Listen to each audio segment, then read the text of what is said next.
സമഗ്ര ശിക്ഷ കേരളം നിലമ്പൂർ BRCയുടെ നേതൃത്വത്തിൽ ഗൃഹാധിഷ്ഠിത വിദ്യാഭ്യാസം നേടുന്ന കിടപ്പിലായ ഭിന്നശേഷി കുട്ടികൾക്ക് കരുതൽ എന്ന പേരിൽ ഡയപ്പർ വിതരണം ചെയ്തു. നിലമ്പൂർ ഉപജില്ലാതലത്തിൽ ഡയപ്പർ വിതരണം നിലമ്പൂർ നഗരസഭ വൈസ് ചെയർപേഴ്സൺ അരുമ ജയകൃഷ്ണൻ ഉദ്ഘാടനം ചെയ്തു. വിദ്യാഭ്യാസ കാര്യ സ്ഥിരസമിതി അധ്യക്ഷൻ സ്കറിയാക്കിനാത്തോപ്പിൽ അധ്യക്ഷനായ ചടങ്ങിൽ നഗരസഭാ കൗൺസിലർ റനീഷ് കുപ്പായി മുഖ്യ സന്ദേശം നൽകി. Block project coordinator M Manoj Kumar സ്വാഗതവും സ്പെഷ്യൽ എഡ്യൂക്കേറ്റർ റൂബി മാത്യു നന്ദിയും പറഞ്ഞു.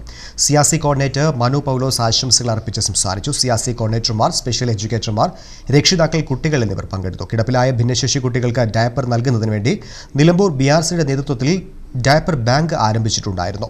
ജനപ്രതിനിധികൾ, അധ്യാപകർ, SPC, GRC കേഡറ്റുകൾ, NSS വോളണ്ടിയർമാർ, വിദ്യാർത്ഥികൾ ഉൾപ്പെടെ പൊതുസമൂഹത്തിന്റെ സംഭാവനയായാണ് ഡയപ്പർ സ്വീകരിച്ചത്. ആദ്യഘട്ടമായി നിലമ്പൂർ ഉപജില്ലയിലെ 48 വിദ്യാർത്ഥികൾക്ക് 100 വീതം ഡയപ്പർ വിതരണം ചെയ്തു. ഉപജില്ലയിലെ എല്ലാ കുട്ടികൾക്കും ഈ വർഷം 365 ഡയപ്പറുകൾ വിതരണം ചെയ്യുന്നതിനാണ് ഉദ്ദേശിക്കുന്നത്.